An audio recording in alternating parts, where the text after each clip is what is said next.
दिवाळी होऊन बरेच दिवस झाले होते, पण मम्मीने अजून दिवाळीची साडी घेतली नव्हती. म्हणून मम्मीसाठी दिवाळीची साडी आणि माझ्यासाठी काही ड्रेसेस बघायचे होते, म्हणून आम्ही निघालो होतो वैजापूरला. हॅलो, मी शुभांगी आणि परत एकदा स्वागत आहे तुमचं माझ्या एका मिनी ब्लॉगमध्ये.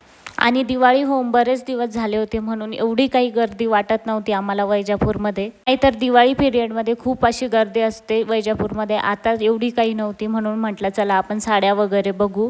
पहिल्या दुकानात गेलो तर तुम्ही बघू शकता अशा साड्यांचा पूर्ण ढीगच्या ढीग लागलेला होता. तेच बघून आम्हाला असं वाटलं आता याच्यात काय साड्या दाखवणार हे, म्हणून आम्ही दुसऱ्या दुकानात गेलो.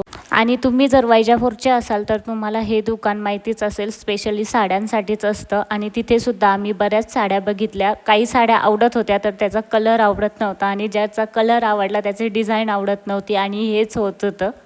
आणि इथे पण मम्मीला काही साडी आवडलीच नाही, म्हणून आम्ही परत तिसऱ्या दुकानात गेलो. आणि तिसऱ्या दुकानात जाऊन तिथे सुद्धा अशा साड्या अस्तव्यस्त पडलेल्या होत्या. ते बघूनच आम्हाला असं वाटलं आता इथे तरी काय दाखवणार.